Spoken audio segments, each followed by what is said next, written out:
Hi மக்களே, சூப்பரான ஒரு சிக்கன் குழம்பு தாங்க பண்ண போகிறோம். கரம் மசாலா தூள், இது மாதிரி பட்டை, லவங்கம், ஸ்டார் இதெல்லாம் எதுவுமே இல்லாத, வாசனை பொருள் எதுவுமே இல்லாமல் வெறும் மிளகு, ஜீரகம், தனியா, காஞ்ச மிளகா, பெருஞ்சீரகம், கருவேப்பிலை இது மட்டும்தாங்க இந்த குழம்புக்கு தேவையான மசாலா பொருள்.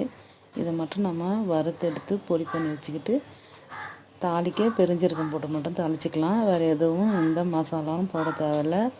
மசாலா பொருட்களும் நம்ம வெங்காயம் போட்டு தேவைக்கு வதங்கட்டும். தக்காளி போட்டு நல்லா வதக்கிட்டு உப்பு போட்டு மஞ்சள்தூள் போட்டு நல்லா குழைய வதக்கிட்டு நம்ம உருளைக்கிழங்கு, குடமிளகா, கறிலேயும் சிக்கன்லேயும் வந்து நம்ம லெமன், இஞ்சி பூண்டு பேஸ்ட்டு இதெல்லாம் போட்டு ஊற வச்சுக்கலாம். அப்போ தான் சிக்கன் வந்து ரொம்ப சாஃப்டாக சூப்பராக இருக்கும். அதை போட்டு நம்ம கிளறிட்டு தயிர் கொஞ்சம் ஊற்றிட்டு அரைச்சி வச்ச மசாலா போட்டு, உங்களுக்கு காரம் பத்தலைன்னா காஞ்ச மிளகாத்தூள் போட்டுக்கோங்க. அப்படி இல்லைன்னா மிளகுத்தூள் போட்டுக்கோங்க. ரொம்ப சூப்பராக இருக்கும். கிரேவியாகவும் பண்ணிக்கலாம், குழம்பாகவும் பண்ணிக்கலாம்.